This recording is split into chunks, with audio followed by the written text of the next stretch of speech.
El río Cochihuás es algo muy hermoso. Un lugar totalmente limpio, sano. Las amenazas más grandes que tiene el río Cochihuás son las intervenciones mineras a gran escala. Impactan directamente la calidad del agua. Sería el fin del valle. Cuando supimos que hubieron intenciones de acceder a este territorio, eso activó una alarma inmediata que había que hacer algo. That was a sneak peek at El Río Es Familia, a film, documenting a Chilean community's fight to protect their land and river from the negative impacts of mining. Joining us to learn more about what's at stake is the film's director, Neal Barenblat, and VP of Current Programming for BeAlive Studios, Kate Richter Green. Guys, thanks so much for being with us and talking to us about this. Kate, I want to start with this. Why is it so important that stories like this one make it to the big screen? Hi. First of all, thank you so much for having me back. And hello, Neil. Always lovely to see you. This story is so important because it's about a community taking action.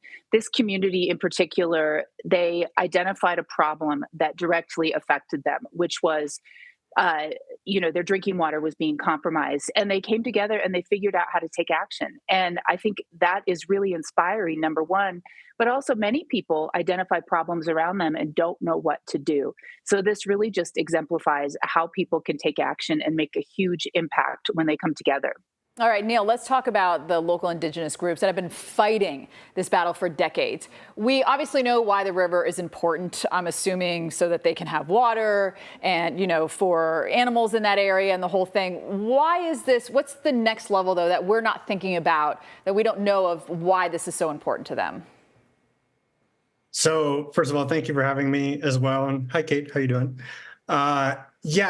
Thinking about it a little bit further than what we're seeing specifically in the film, it's kind of a microcosm for the way a lot of things are going in a lot of different places. This is a mining company that comes in, or that often come in a lot of times without permission, and end up doing whatever it is they do and contaminating the water and all the ecosystems around, kind of like you were mentioning.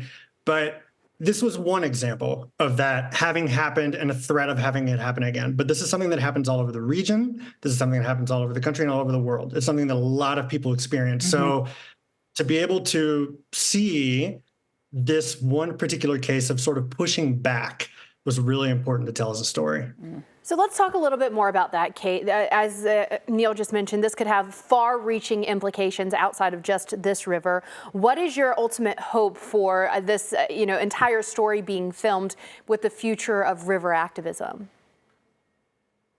Great question. So on a local level, I think this is an important story to be told because it does, again, show people that they can take action.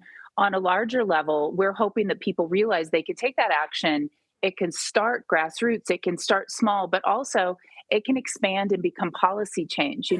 We are looking to make great impacts, and the only way to do that is for people to come together. So when you start on a local level, and like they did in this film in particular, and they had the area decreed a national sanctuary, so no mining companies could come in, that just sets the stage for more groups to do that. And that could be in Chile, that could be in the United States.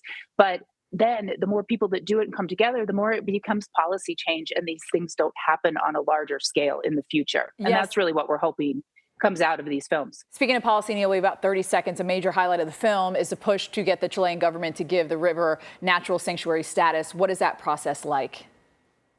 So that process is basically you create a study that shows that you've done your research on why this area should be protected based on plants, animals, drinking water, cultural heritage. And the government approves that. They agree with that.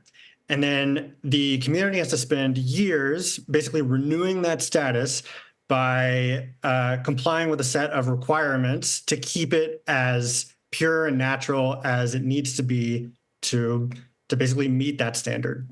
All right. Well, Kate and Neal, thank you so much for being with us today. Kate, good to see you again. And thanks, guys.